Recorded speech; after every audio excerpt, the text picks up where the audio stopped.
Oh, no,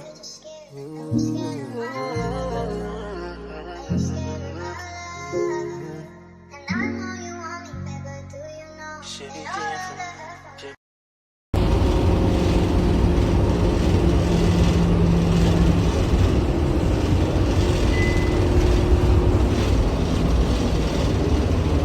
I'm gonna let y'all know right now, this video was probably one of the shortest ones that I did, but I'm gonna make up for it and we're gonna do a longer part 2.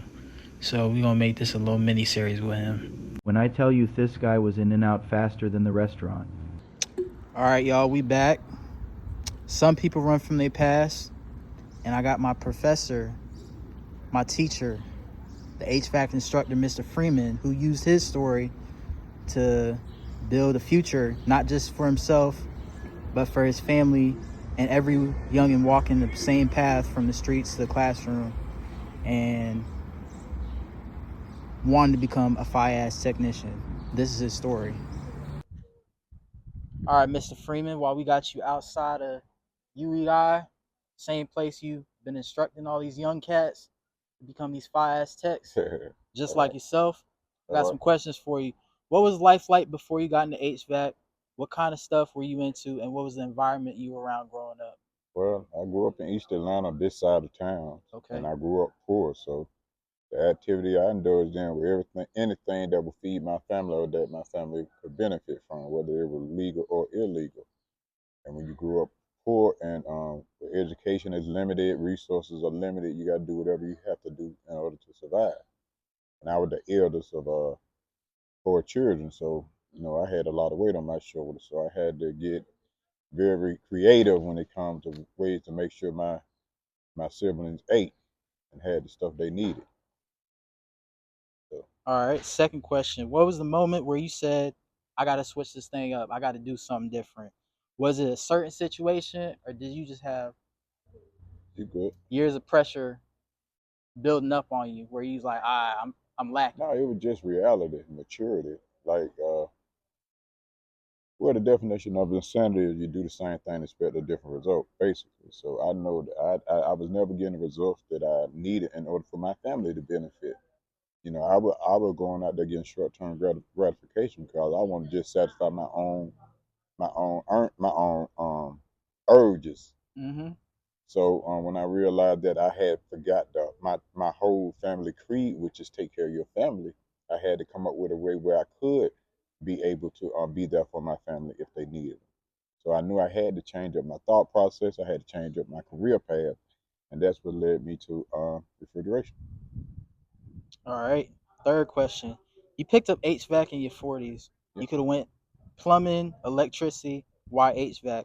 And how did it also feel going back to school with a brand new mindset? Well, the reason I chose HVAC because I knew that we're working on construction sites. I seen how the refrigeration techs came in, and they really did minimum but hard labor. They did a whole lot of looking and calculating. So I was like, I wonder how they make their money. And the more research I did into refrigeration, I realized all the different applications for it and just how wide it is as far as all of the applications. And I figured that would be a career path I know that will benefit me for as long as I can work. And I'm here to say it has been benefiting me up to this point, and I can see myself in the near future still benefiting in my retirement age. Okay. Okay. All right. Fourth question. You be teaching this trade to young dudes coming up in the classroom. What made you want to give back to the community? Wake up, be here at 8 a.m. and help, you know, kids like us, like myself, be fire as technicians.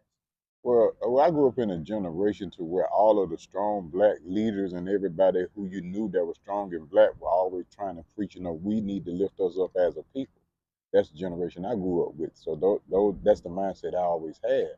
So once I got into a position where I can do that for my family, I had to go back to my learnings, my early years, which was I have to try to lift us up as a people. And my neighborhood is all I knew. So if I had a chance to come back to my neighborhood and give back and probably recruit and put out there some more like-minded people, I believe I had a good impact on my neighborhood and my people. All right. If I could walk a mile in your shoes, Mr. Freeman, Yeah. what would I learn about your journey? Oh, it was long. It was hard. A lot of trials and tribulations. But no matter what, as long as you stand as a man and stand for what you believe in, you will succeed. Okay. If you could talk to the younger Stanley Freeman at 20 years old, 18 years old, what advice would you give him? Or a youngin that's probably around that same age, what advice would you give him? Slow down. Slow down. Think through what you're doing, and think about the future. Don't think about tomorrow. Think about the future. That's about it. All right. Last but not least, what's next for you? What do you want your legacy to be as a teacher, a man, and somebody who ended up flipping the script on this story? I just want to be remembered. I don't have a specific legacy that I want to that I can just put my finger on and say I want to leave behind. I just want to be known as have had an impact on anything that I put my all into. Got it. Mhm. Last thing. So this is just a personal anecdote I got Mhm. from the many times you shared your life experiences with us in class. Give me a little more detail, if you could, about how your wife ended up pushing you to become an Oh, HVAC that's easy technician. money. Like how she was your That's very your easy rock. money You feel me? because right when I was trying to choose what I was going to do at the time, I realized number one how much money my wife made, and I want to be a provider. Mm-hmm. Two, I realized the mindset that she had and that she was just totally focused, the things that I know that was in me, but that I kind of tampered down because I always let other issues take the front seat of everything else. So she pretty much helped me zone in on what I needed to focus in on and get serious about what I wanted in life. She was there as a support system because while I was in school, she supported me, and she's been my best cheerleader the whole way.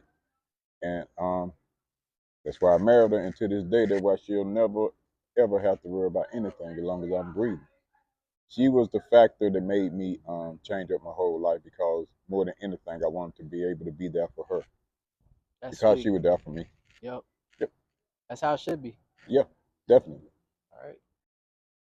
Mr. Freeman isn't just changing AC units, he's changing mindsets. If you could take anything away from his story, it's that you can always rewrite yours.